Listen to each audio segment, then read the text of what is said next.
So I'm going to talk with you today about the Salty Water Lab. There's a couple ways you can access this lab. You can go to Course Materials, click on Content, click on the Geological Oceanography module, and click through to page 6 where you will find the information about this lab.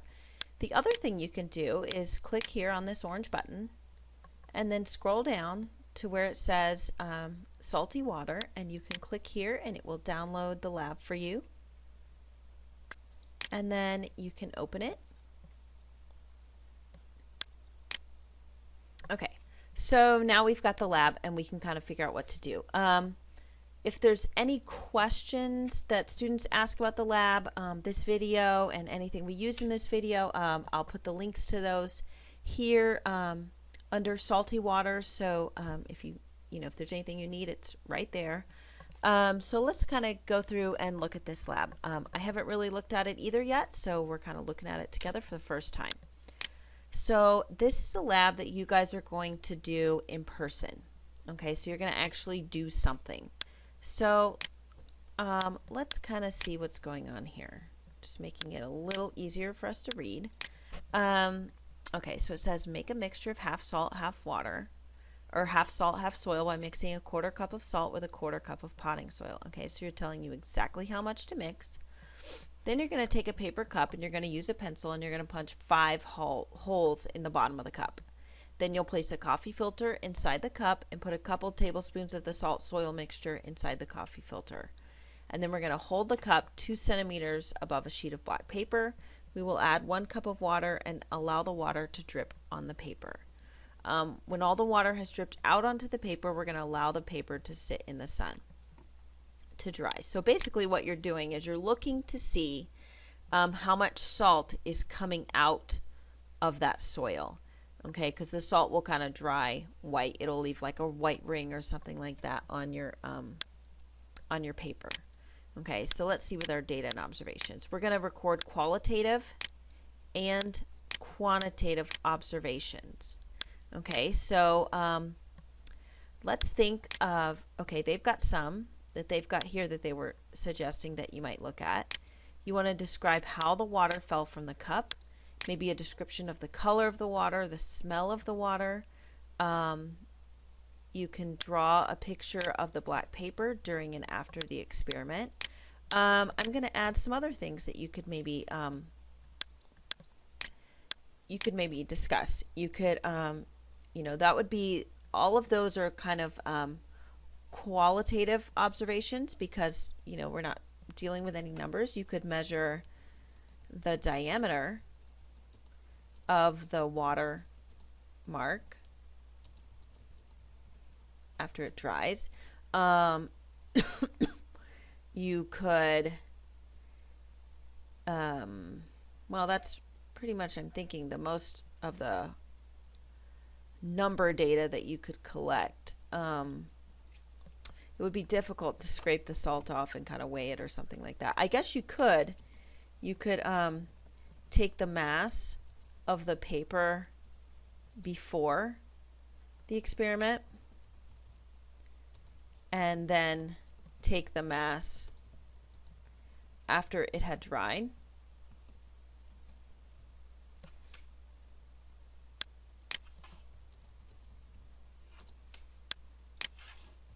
The difference in mass will be your the mass of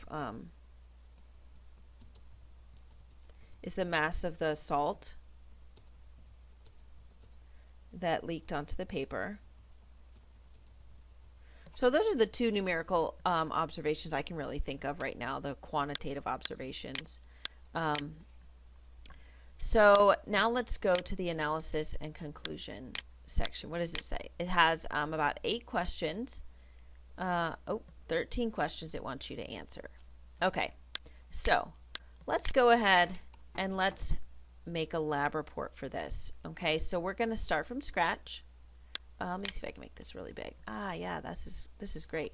Okay, so we'll start, and we might want to call it, you can call it Salty Water Lab. You can call it something way more interesting than that if you want. You can write your name. So you could say like by I'm going to, this is what I do for like almost all of my practice lab reports. We can say by Darth Vader. Okay, he's the person that wrote it, that's writing this report.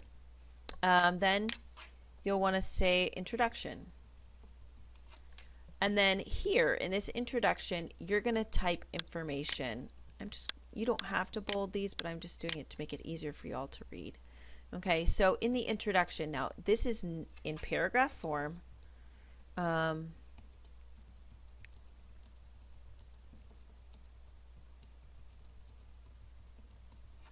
Okay, you want to discuss the purpose of your experiment. You want to discuss any background research. You know, anything that you've looked up, you know, salty soil. You could look up runoff.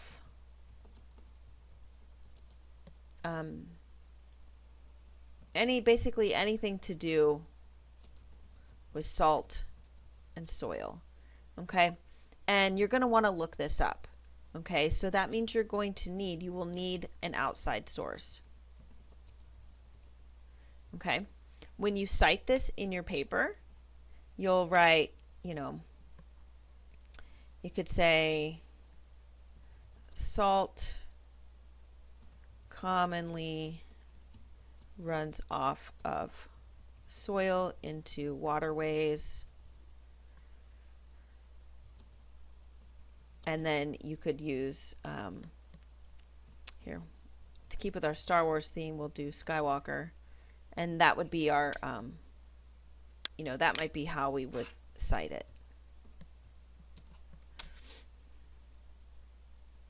Okay. So that's, you know, how you would cite this is what you would write in your paper. Okay. The other thing you want to do is you'll want to discuss your hypothesis. So you'll write your hypothesis. Do you see how we're out of that oceanography as science module, but we're still using all of the stuff we learned in that module? You will use that stuff in the rest of your scientific career, depending how long, you know, you stick with science. The best way I've found to write a hypothesis is if I do this, then this will happen. Okay. And then, you know, any other background information you want to add in your introduction, you can put that there. The next thing is your materials and procedure, or your materials and methods. Okay, so in this section,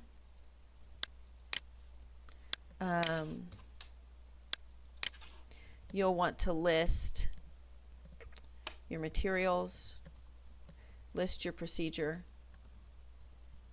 Now you do not want to copy it word for word. From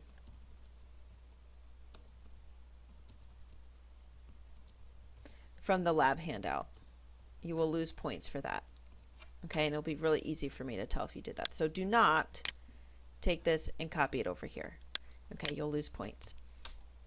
The other thing you want to do is you want to list your independent variable.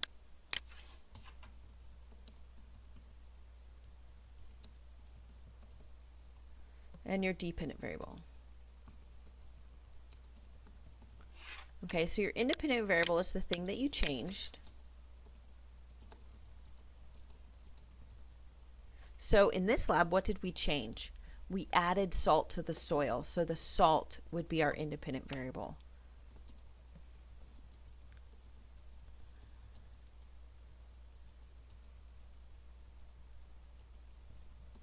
Okay, so if you're watching this video, I've basically given you the answer here. And then your dependent variable, right? What is the thing that responds or changes as a result of your independent variable? Well, that's that you know, that salty spot on the black sheet of paper, the size of the salty spot, or the existence of the salty spot. The size or existence of the salty spot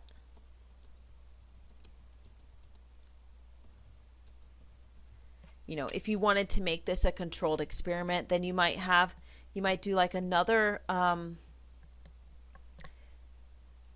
you might do another trial where you didn't have any salt in the with your soil, or you might double the amount of salt in the soil.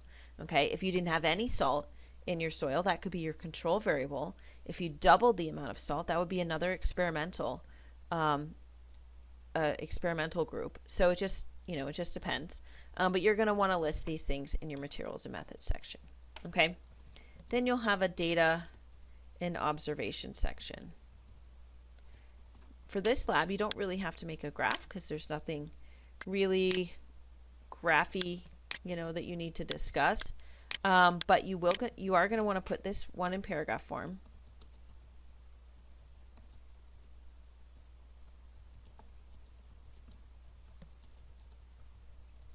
Okay, so what are we going to discuss in paragraph form? We're going to discuss those qualitative observations that you made and those quantitative observations. If you have any data tables, you would include data tables. In this lab, we don't have data tables, so we won't put any data tables. Okay, so you'll put all that information, that we discussed over there. Then we're going to do our analysis and conclusion section. Okay, so in your analysis question, you'll just answer the questions. Okay, you can answer them in paragraph form, or you can do them numbered. It doesn't matter to me. I'm going to go ahead and I'm going to copy all these questions over here for you. That way, if you want to use this as like your your practice for the lab, or your kind of template for your lab report, you've already got the questions over here, and then you can just take out the part like the stuff that I've written and add your information. Okay, so what are they asking? They're asking for your hypothesis. They're asking for your independent variable, which we've already done, so that should be not too bad. Your dependent variable. What else? Was it a controlled experiment? We talked about that. Why did you use black paper as opposed to white paper? Think about that. What color? The color of salt. You want to explain your results. What does the dried paper suggest? How can this experiment be used as a model for the formation of the world ocean? The salinity of water is measured in parts per thousand. Therefore, if the salinity of 500 grams of seawater is 30 parts per thousand, there are 15 grams of dissolved salt in the seawater. If the average salinity of seawater is 35 parts per thousand, how many grams of salt will be dissolved? Will 500 grams of seawater contain? Okay, in this one, I'm going to write this. I'm going to highlight it, and I'm going to write in bold. You'll want to show your work to earn full credit. Okay. This is another one, same kind of math. Ooh, I don't want to do that. Again, we're going to show our work. Here's another same type of math problem. We're going to show our work. Was your hypothesis supported or refuted? Notice they didn't say proved or disproven, because we don't prove or disprove hypotheses. We support or refute them. If you had to do this again, what might you do differently? And how might the lab provide useful in the study of oceanography? Now, I'm going to color these a different color.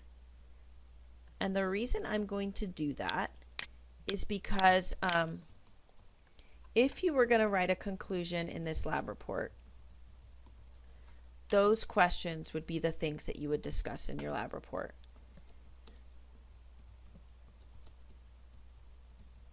That would be so.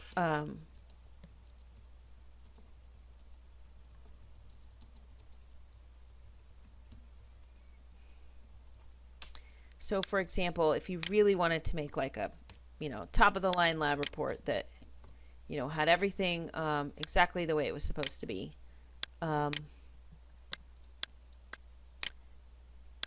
you would answer these questions in the lab report or in the conclusion, because, those are the things you discuss in a conclusion.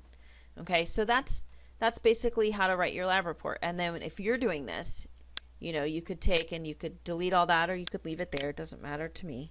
But basically what you can do now, I'll put this document for you in the course resource newsletter and in the Jigsaw resources section. You can just take this and you can put your information here.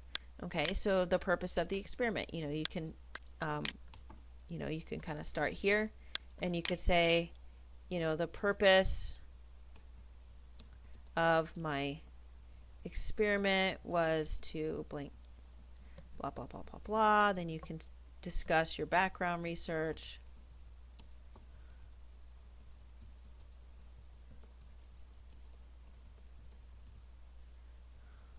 And then you can, do your hypothesis. So you can do it kind of like that. The last thing you're going to want to do, which I almost forgot, but I don't want you to forget because I don't want you to lose your points, is you want to have your, you can call this section your citation, sources, works cited. I don't care what you call it, as long as it's included. And you're going to cite all of those sources you used in your introduction.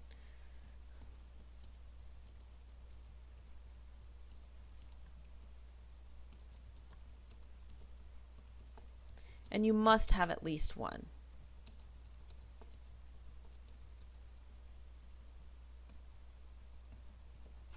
Okay.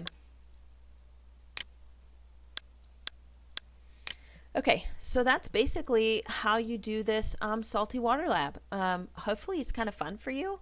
This is bothering me. Okay. Hopefully it's kind of fun for you, and hopefully this information that we discussed and this lab report we kind of sketched out for you is also useful. So if you have any other questions about the lab, please ask.